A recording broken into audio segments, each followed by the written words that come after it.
Assalamualaikum warahmatullahi wabarakatuh. Pada kesempatan ini saya akan membahas distribusi sampling dengan subbab metode sampling. Metode sampling adalah cara pengumpulan data yang hanya mengambil sebagian elemen populasi atau karakteristik yang ada dalam populasi. Cara pengumpulan data yang lain adalah sensus. Sensus adalah cara pengumpulan data yang mengambil setiap elemen populasi atau karakteristik yang ada dalam populasi.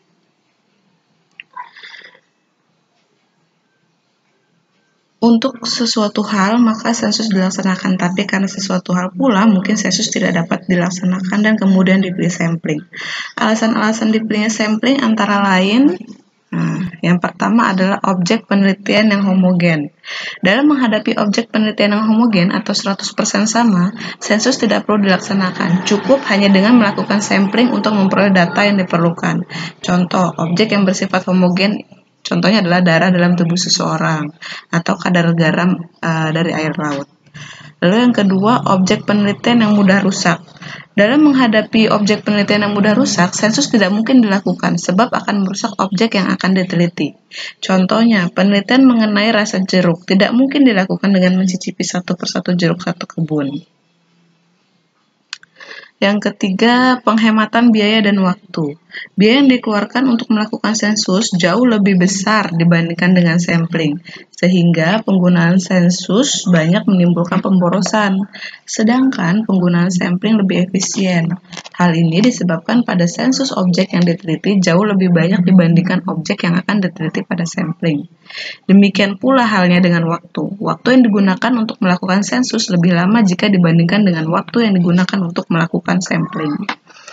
Yang keempat adalah masalah ketelitian. Pada sensus, objek yang harus diteliti lebih banyak dibandingkan dengan sampling, sehingga keakuratan hasil penelitiannya juga lebih kecil daripada sampling. Pengalaman mengatakan bahwa semakin banyak objek yang diteliti, semakin kurang pula ketelitian yang dihasilkan. Yang kelima adalah ukuran populasi. Seperti diketahui bahwa berdasarkan ukurannya, populasi dapat berupa populasi berhingga dan populasi tidak berhingga. Untuk populasi tak berhingga, yaitu populasi yang memiliki banyak objek tidak berhingga banyaknya, sedangkan sensus tidak mungkin dilakukan. Untuk populasi berhingga tetapi memiliki objek yang sedemikian besarnya, sensus juga sulit untuk dilaksanakan. Untuk keadaan seperti itu, sampling lebih cocok untuk digunakan. Yang keenam adalah faktor ekonomis. Faktor ekonomis diartikan apakah kegunaan dari hasil penelitian sepadan dengan biaya, waktu, dan tenaga yang telah dikeluarkan untuk penelitian tersebut. Jika tidak, mengapa harus dilakukan sensus yang memakan biaya, waktu, dan tenaga yang banyak, dan sebagai alternatifnya dilakukan sampling. Nah, ada beberapa metode sampling yang pada dasarnya dibedakan atas dua macam ya. Teknik pengambilan samplingnya yaitu probability sampling dan non-probability sampling. Probability sampling itu adalah misalnya simple random sampling, systematic random sampling, stratified random sampling, cluster sampling, multi-stage sampling. Sedangkan untuk non-probability sampling, contohnya adalah purposive sampling, accidental sampling, quota sampling, snowball sampling, dan sampel jenuh. Untuk beberapa teknik pengambilan sampel, mari kita bahas satu persatu. Simple random sampling atau pengambilan sampel acak sederhana. Nah, pengambilan sampel acak sederhana ini disebut juga simple random sampling, yaitu teknik penarikan sampel menggunakan cara ini memberikan kesempatan yang sama bagi setiap anggota populasi untuk menjadi sampel penelitian. Cara pengambilannya adalah menggunakan nomor undian. Jadi terdapat dua pendapat mengenai metode pengambilan sampel acak sederhana. Pendapat pertama menyatakan bahwa setiap nomor yang terpilih harus dikembalikan lagi hingga setiap sampel memiliki prosentase atau persentase kesempatan yang sama. Pendapat kedua menyatakan bahwa tidak diperlukan pengembalian pada pengambilan sampel menggunakan metode ini. Namun metode yang paling sering digunakan adalah simple random sampling dalam pengembalian. Kelebihan metode ini yaitu dapat mengurangi bias dan dapat mengetahui standar error penelitian. Sementara kekurangannya yaitu tidak ada jaminan bahwa sampel yang terpilih benar-benar dapat merepresentasikan atau mewakili populasi yang dimaksud. Sebagai contoh, dalam suatu penelitian dibutuhkan 30 sampel, sedangkan populasi penelitian berjumlah 100 orang. Selanjutnya, peneliti membuat undian untuk mendapatkan sampel pertama. Setelah mendapatkan sampel pertama, maka nama yang terpilih dikembalikan lagi agar populasi tetap utuh, sehingga probabilitas responden berikutnya tetap sama dengan responden pertama. Langkah tersebut kembali dilakukan hingga jumlah sampel memenuhi kebutuhan penelitian. Lalu selanjutnya ada pengambilan sampel acak sistematis atau systematic random sampling, yaitu metode pengembalian sampel acak sistematis menggunakan interval dalam memilih sampel penelitian. Misal, sebuah penelitian membutuhkan 10 sampel dari 100 orang, maka jumlah kelompok intervalnya adalah 100 dibagi 10, hasilnya adalah 10. Selanjutnya responden dibagi ke dalam masing-masing kelompok, lalu diambil secara acak tiap kelompok.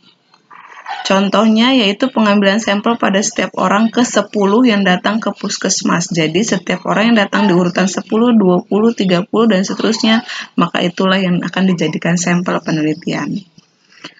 Lalu selanjutnya ada pengambilan sampel acak berstrata atau stratified random sampling. Nah, ini adalah metode pengambilan sampel acak berstrata, mengambil sampel berdasarkan tingkatan tertentu. Sebagai contoh, penelitian mengenai motivasi kerja pada manajer tingkat atas, menengah, dan bawah. Proses pengambilan diambil dari masing-masing kelompok tersebut. Selanjutnya ada pengambilan sampel acak berdasarkan area atau cluster random sampling. Cluster random sampling adalah teknik sampling secara berkelompok. Pengambilan sampel jenis ini dilakukan berdasarkan kelompok atau area tertentu. Tujuan dari cluster random sampling ini sendiri adalah untuk meneliti tentang suatu hal pada bagian-bagian yang berbeda di dalam suatu instansi. Misalnya penelitian tentang kepuasan pasien di ruang rawat inap, ruang IGD, ruang poli di RSA, dan lain sebagainya. Lalu selanjutnya ada teknik pengambilan sampel acak bertingkat atau multi-stage sampling, yaitu proses pengambilan sampel jenis ini dilakukan secara bertingkat, baik tingkat 2, 3, atau lebih. Misalnya kita ngambil sampel dari kecamatan, lalu ke gugus, desa, lalu ke RW, lalu ke RT. Nah, selanjutnya ada purposive sampling, yaitu teknik sampling yang cukup sering digunakan. Metode ini menggunakan kriteria yang telah dipilih oleh peneliti dalam memilih sampel. Kriteria pemilihan sampel terbagi menjadi kriteria inklusi dan eksklusi. Kalau inklusi itu adalah kriteria sampel yang diinginkan peneliti berdasarkan tujuan penelitian. Sedangkan kriteria eksklusi merupakan kriteria khusus yang menyebabkan calon responden yang memenuhi kriteria eksklusi harus dikeluarkan dari kelompok penelitian. Misalnya, calon responden mengalami penyakit penyerta atau gangguan psikologis yang dapat mempengaruhi hasil penelitian. Contoh lagi, purposive sampling penelitian tentang nyeri pada pasien diabetes mellitus yang mengalami luka pada tungkai kaki. Maka kriteria inklusinya yaitu penderita diabetes mellitus dengan luka gangrench atau luka pada tungkai kaki, usia 18-59 tahun, bisa membaca dan menulis. Sedangkan untuk kriteria eksklusinya, penderita diabetes mellitus yang memiliki penyakit penyerta lainnya seperti gangguan ginjal, gagal jantung, nefropati, dan lain sebagainya. Yang kedua, penderita diabetes mellitus yang mengalami gangguan kejiwaan. Lalu ada lagi namanya snowball sampling. Snowball sampling itu adalah teknik pengembalian sampel berdasarkan wawancara atau korespondensi. Metode ini meminta informasi dari sampel pertama untuk mendapatkan sampel berikutnya. Demikian secara terus-menerus hingga seluruh kebutuhan sampel penelitian dapat terpenuhi. Metode pengambilan sampel snowball atau bola salju ini sangat cocok untuk penelitian mengenai hal-hal yang sensitif dan membutuhkan privasi tingkat tinggi. Misalnya penelitian tentang kaum waria, HIV, dan kelompok khusus lainnya. Ada lagi namanya accidental sampling. Pada metode penentuan sampel tanpa sengaja atau eksidental ini, peneliti mengambil sampel yang kebetulan ditemuinya pada saat itu. Penelitian ini cocok untuk meneliti jenis kasus penyakit langka yang sampelnya sulit didapatkan. Contoh penggunaan metode ini yaitu peneliti ingin meneliti tentang penyakit Stevens-Johnson syndrome, yaitu penyakit yang merusak seluruh mukosa atau lapisan tubuh akibat reaksi tubuh terhadap antibiotik. Kasus Stevens-Johnson syndrome ini cukup langka dan sulit sekali menemukan kasus tersebut. Dengan demikian, peneliti mengambil sampel saat itu juga, saat menemukan kasus tersebut. Kemudian, peneliti melanjutkan pencarian sampel hingga periode tertentu yang telah ditentukan oleh peneliti. Teknik pengambilan sampel dengan cara ini juga cocok untuk penelitian yang bersifat umum. Misalnya, seorang peneliti ingin meneliti kebersihan Kota Bandung. Selanjutnya, dia menanyakan tentang kebersihan Kota Bandung pada warga Bandung yang dia temui saat itu. Lalu ada lagi kuota sampling. Metode pengambilan sampel ini disebut kuota sampling. Teknik sampling ini mengambil jumlah sampel sebanyak jumlah yang telah ditentukan oleh peneliti. Kelebihan metode ini yaitu praktis karena sampel penelitian sudah diketahui sebelumnya. Sedangkan kekurangannya yaitu bias penelitian cukup tinggi jika menggunakan metode ini. Teknik pengambilan sampel dengan cara ini biasanya digunakan pada penelitian yang memiliki jumlah sampel terbatas, misalnya penelitian pada pasien lupus atau penderita penyakit tertentu. Dalam suatu area terdapat 10 penderita lupus, maka populasi itu dijadikan sampel secara keseluruhan. Nah, ini yang disebut namanya total quota sampling. Ada lagi teknik sampling jenuh atau teknik sampel jenuh, yaitu teknik penentuan sampel yang menjadikan semua anggota populasi sebagai sampel dengan syarat populasi yang ada kurang dari 30 orang. Demikian pembahasan mengenai metode sampling. Saya akhiri. Assalamualaikum warahmatullahi wabarakatuh.